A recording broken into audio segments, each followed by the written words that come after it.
Welcome to this keynote on integrating UAS operations into the National Airspace System. This is part of the 2021 International Radar Symposium. My name is Vince Sochi, and I want to thank the IRS committee, Peter Knott and Philip Hall, for inviting me to speak today. I have 30 years of experience leading high reliability engineering programs in aerospace, automotive, marine, rail, power electronics, and other applications. I'm a drone operator and the IEEE UAV technical chair. And I operate On Target Motion, which is a veteran-owned small business that provides electronic vehicle systems engineering for ground, air, sea, and space. We like to say that whether it has wheels or wings, tracks or tubes, rotors or rudders, we will put your systems in motion.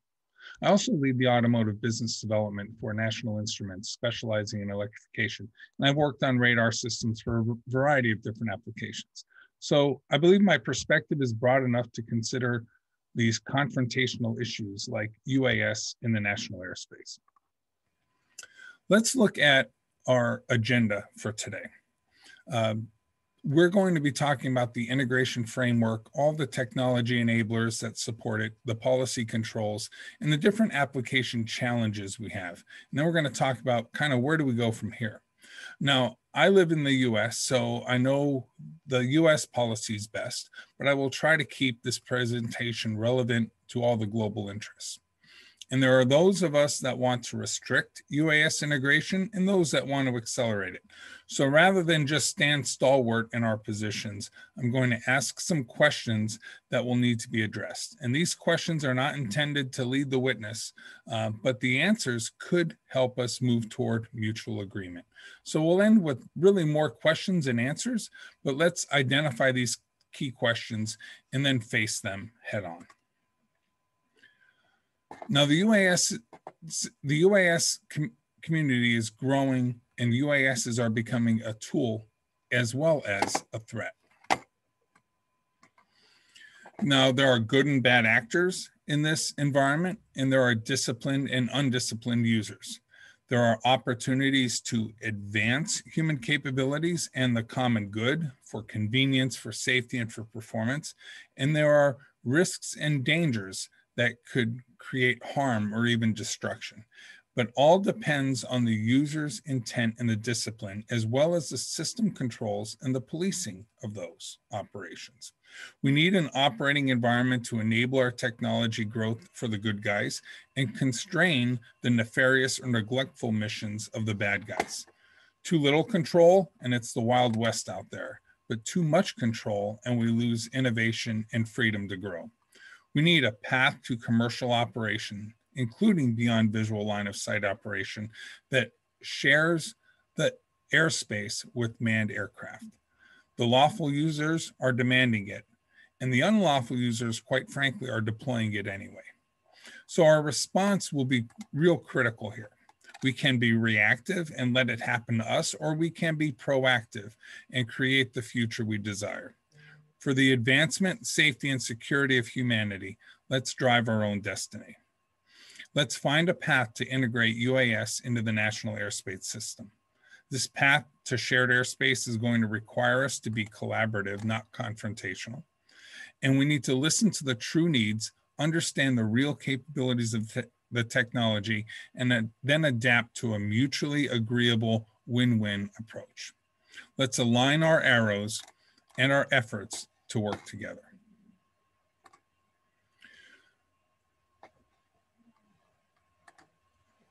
So let's start with some key questions on the integration framework. How much risk can we tolerate to the equipment, to the people, and to the mission? Right now, it seems like zero because we are exaggerating every risk, it seems. I liken this to the autonomous car debate. Right now, 40,000 people die on US roads each year due to human failure, and we tolerate it. But when one person dies to an autonomous function on a vehicle, we lose our minds. It's more socially acceptable for a human to kill a human on the road than for a robot to kill a human. If we're honest with ourselves, there are risks to manned flight as well as unmanned flight. Maybe this question should be, are we willing to tolerate UAS operations risks of the same order of magnitude as manned operations? Are we going to be reactive or are we going to be proactive in our policy? Applications are growing in ways that none of us can anticipate. There are new demands for operations that think tanks, R&D centers, and hobbyists in their own garages are generating every day. We have committees working on policies for these, but they take time to implement. If we react after the fact, we face safety risks and disruption of operations. So we must anticipate broader categories of use and create policies for future needs. But what applications should we prioritize? Let's face it, there are some UAS applications that are more important than others. There are some environments that are more critical than others. And there are, frankly, some users who are riskier than others. We don't want to hold up every operation because we don't have them all figured out yet. And we probably don't want a one-size-fits-all approach to integration. We should prioritize and build as we go. And the technologies that are out there are going to enable us to integrate that. UASs behave in a typical robot paradigm. They sense, then they think, then they act. So first you sense, you do that to acquire data, to perceive your surroundings, to detect other entities. We do that with sensors like radar, which have long range and well-established technology capabilities. We know all about that here. We do it with LiDAR, which is pretty expensive right now and comes in a growing technology. Ultrasound exists for maybe narrow range, close operations. Cameras are really good for visual identification, but not so good at depth perception yet.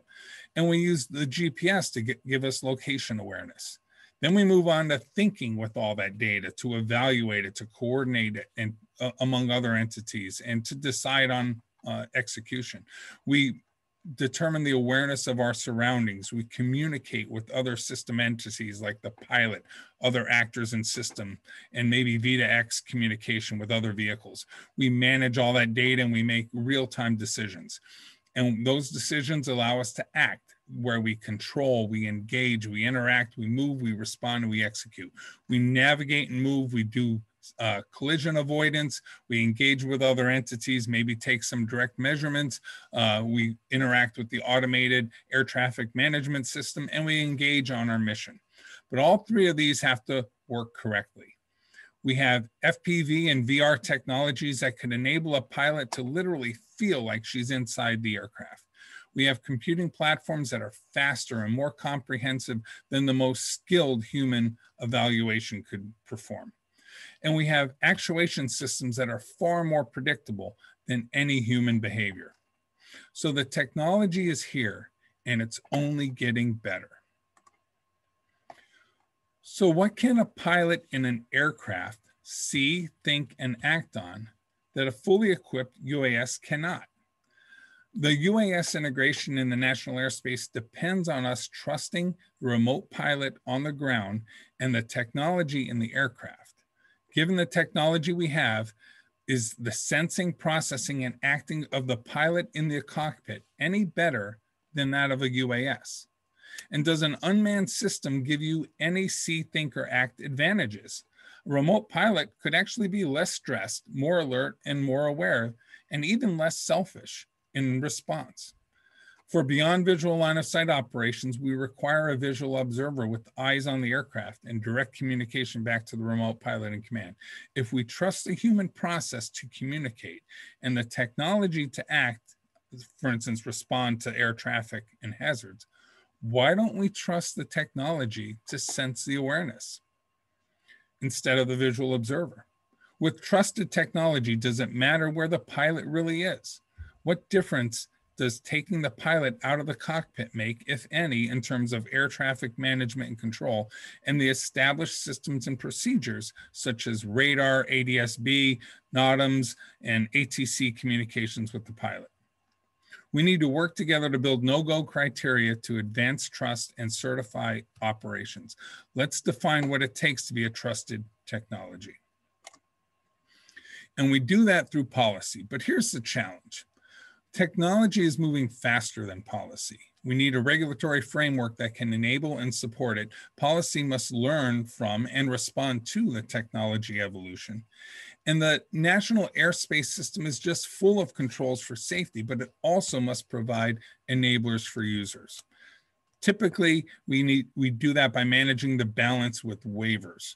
And that creates a bureaucratic nightmare that requires significant effort and expense to manage. So it has to be streamlined. Domestic and international regulations complicate matters and create inconsistencies, and the standards and procedures are continually changing. We have changing for licenses and limitations on operations, such as line of sight operations.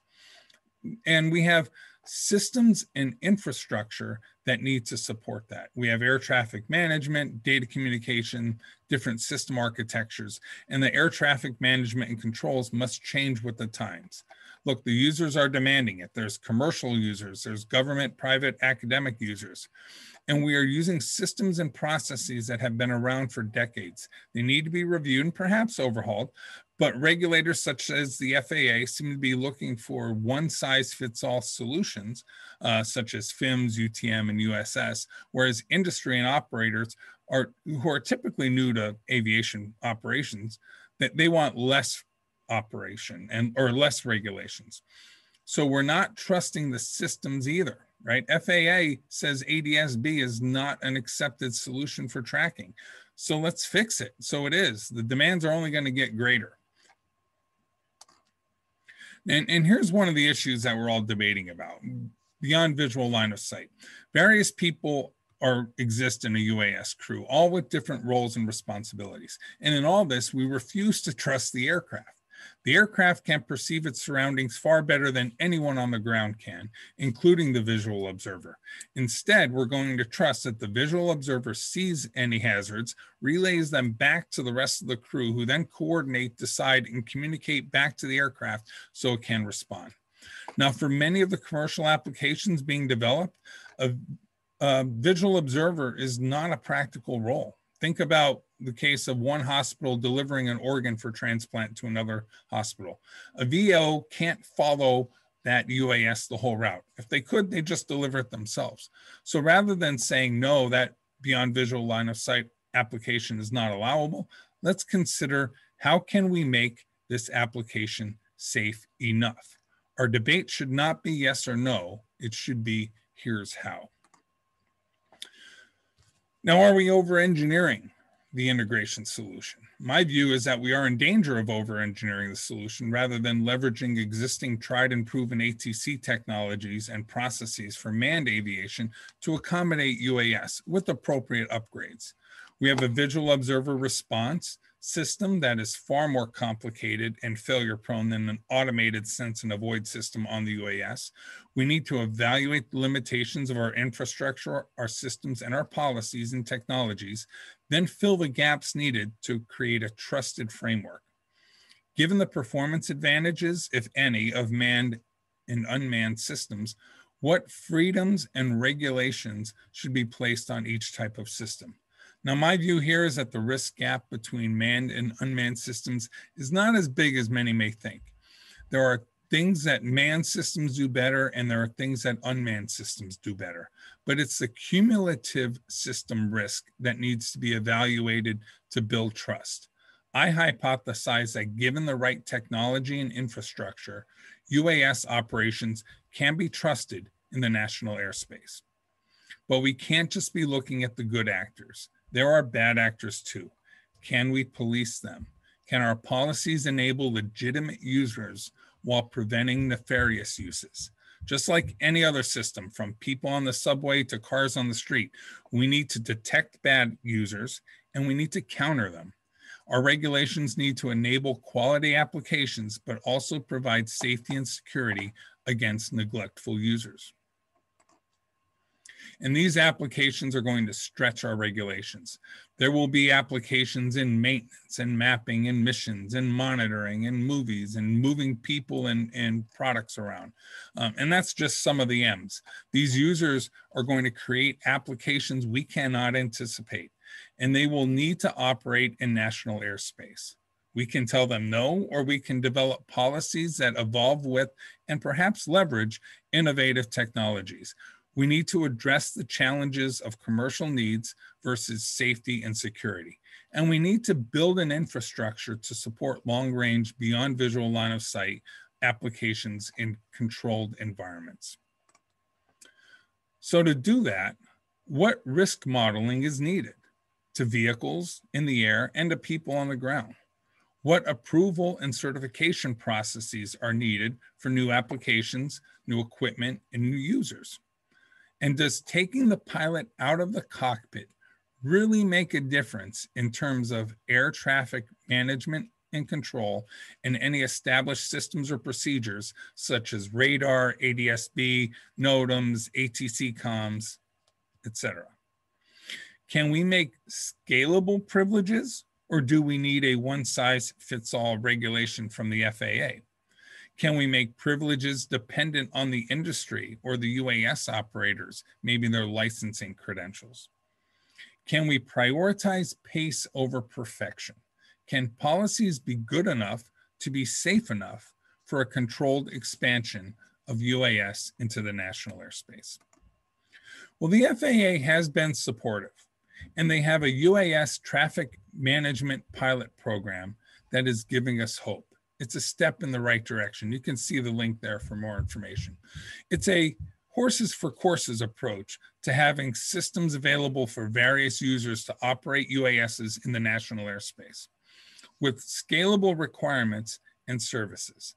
This is still under development, but it does provide a vehicle to apply integration methods and to grow our UAS integration into the airspace. The UAS community must continue to work together to evolve management systems using growing technology to support innovative applications. So the spirited debate will continue, and our path toward integrating UAS into commercial airspace will make steps forward.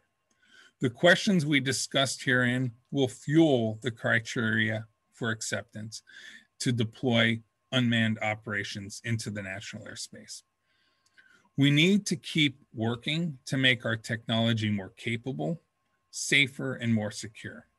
And we will develop new ways of thinking and awareness of capabilities and safety risks. The technologies that we're developing today will be a key enabler for that. I am confident that the UAS and the commercial aviation communities can work together with regulators to develop and provide a safe and productive operating environment where manned and unmanned systems can coexist. But we need to come to terms with the key question, and I've mentioned this a few times. In integrating UAS operations for commercial, beyond visual line of sight, and even beyond radio line of sight into the national airspace using air traffic management and air traffic controls, what fundamental differences arise by not having the pilot physically seated in the cockpit that cannot be addressed with existing technologies, systems, and processes? And can we adapt the unmanned capabilities to operate in the manned system? When we can agree on that, we can align all of our arrows of effort on a path toward integration. I want to thank you for allowing me to be part of your experience here at the International Radar Symposium. Enjoy the rest of your time here. And I look forward to working with you further to integrate our UASs into our airspace system. Let's fly together.